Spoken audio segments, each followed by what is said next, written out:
डकी भाई की जेल से रिहाई के बाद सामने आने वाला वजाहती बयान बज़ाहिर एक एतराफ़ी गलती दिखाई देता है। डकी भाई ने एक तवील अरसे के बाद एक वीडियो से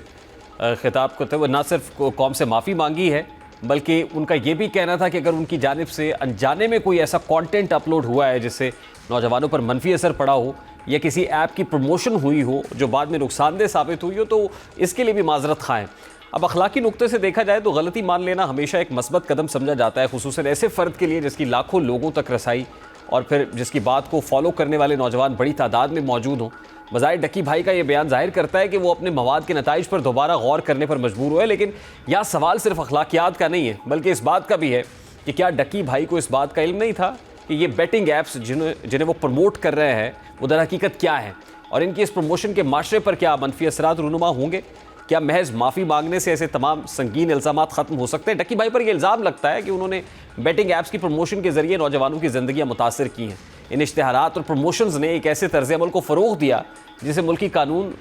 जुआ और धोखाधही के ज़ुमरे में देखता है। यही वजह थी कि उनके खिलाफ मुकदमात बने, उन्हें पीका की दफ़ात के तहत इलेक्ट्रॉनिक फ्रॉड, इलेक्ट्रॉनिक जालसाजी और दफ़ा 25 और 26 के तहत चार्ज किया गया।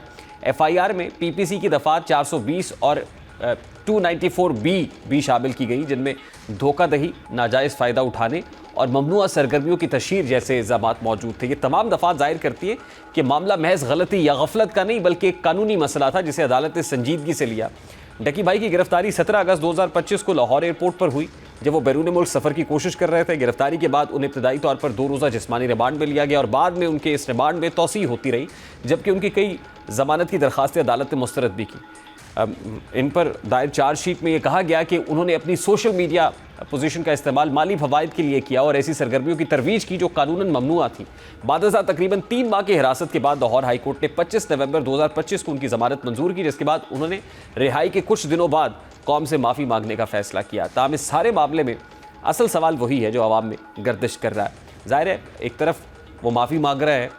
और ज़ाहिर है वो इसके ऊपर नादिम भी दिखाई देते हैं,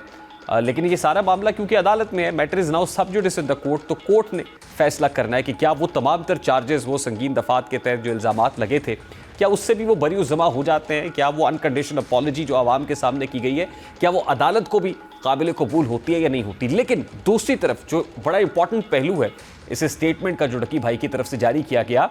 वो NCCI के उन अफसरान के ख़िलाफ़ है, तफ्तीशी अफसरान पर जो रिश्वत और गैर ज़रूरी तशद्दुद करने का इल्ज़ाम है। डकी भाई ने रिहाई के बाद पहली बार लबकुशाई किया और उन्होंने तहकीकाती अफसरान पर तशद्दुद और रिश्वत जैसे संगीन नौयत के इल्ज़ामात लगाए।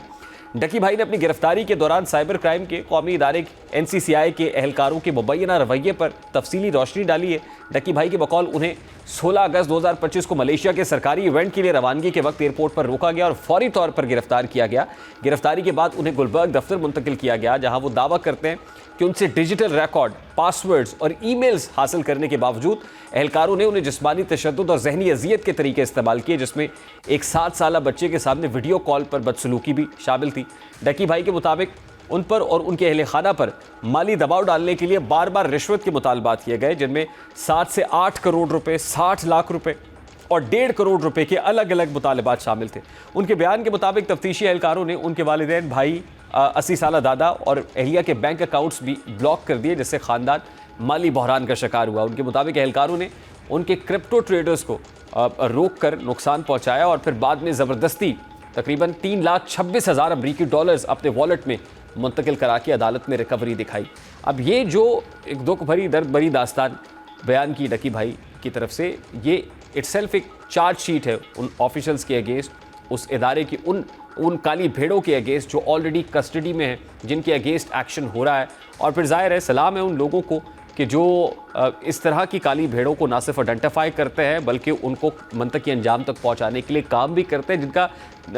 दबे लफ्ज़ों डकी भाई ने अपनी वीडियो के अंदर भी राज मुनकशफ किया है। लेकिन एक और इम्पॉर्टेंट बात यह है कि क्या ये जो कार्रवाई NCCI के उन अफसरान के अगेंस्ट हो रही है, क्या ये भी टेस्ट केस बनेगी और अल्टीमेटली वो पुलिस हो या इस तरह के और इदारे हों, उनके अंदर जो कस्टोडियल टॉर्चर होता है, क्या वो थमने पाएगा, रुकने पाएगा? इसको टेस्ट केस बना के उन तमाम तर लोगों के जो ऑलरेडी कहीं ना कहीं इस तरह की बदतरीन सलूक का निशाना बन चुके हैं, बदतरीन तशद्दुद का निशाना बन चुके हैं, कस्टोडियल टॉर्चर का निशाना बन चुके हैं, क्या वो भी इनफ इज़ इनफ कह के ख़त्म करके आने वाला जो मुस्तकबिल है उसमें कम से कम यूथ के अंदर